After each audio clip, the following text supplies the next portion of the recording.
we're going to kind of ricochet from these freezing conditions to much milder conditions, and with that, some very strong winds as well. This could be another named storm.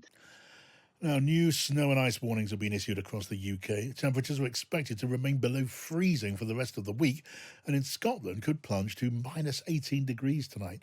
More than 40 centimetres of snow is expected to fall in northwest Scotland by Friday. Joe Wheeler has joined us, the TalkTV weather presenter. Hello, Joe. Good evening to you. Yes, it certainly is fairly hectic up over the north of Scotland. An amber warning was issued today that runs until 6 o'clock tomorrow. And this is largely because showers are just pouring in from the north. Obviously, we're in an Arctic airflow, so therefore the northerly winds. And I've noticed an awful lot of people are asking about windward coasts.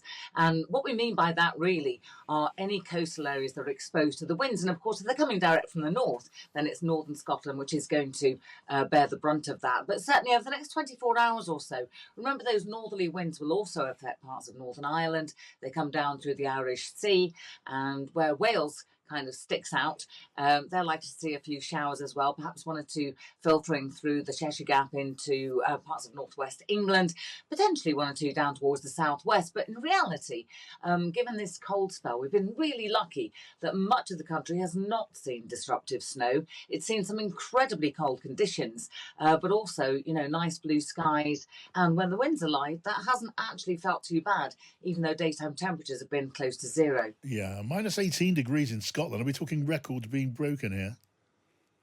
I'm not sure yet. I think it was down to around minus 13, minus 14 last night. But of course, where you get snowfields, you are going to get those record low temperatures. And those temperatures usually happen where there aren't a lot of people. So, whilst they do look spectacular, they're not very impactful. Imagine if you had those kind of values over parts of London, and it certainly would be a news story. Right. I mean, you don't want to go out in this stuff if you don't have to, do you? Absolutely not. And I do have to say, over the next couple of days, what we've had so far are these low temperatures, but very little in the way of wind. Whereas tomorrow we start to see those winds picking up. And of course, there is another big change coming at the weekend. We're going to see a big switch back to milder conditions with temperatures around 5 or 6 degrees above what they should be at this time of year. So we're going to kind of ricochet from these freezing conditions to much milder conditions, and with that, some very strong winds as well. This could be another named storm. So really, we kind of go from these frozen wastes to something which is mild, wet, and incredibly windy over the weekend. And there's a second storm to come next week as well.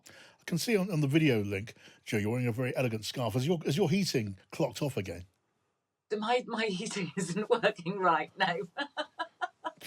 It's not as cold as it was, and I am lucky because actually downstairs has been fairly warm, but upstairs it's been a little bit bitter. The poor cats are looking at me, pitifully, going, "Please, can I have something warm to wear?"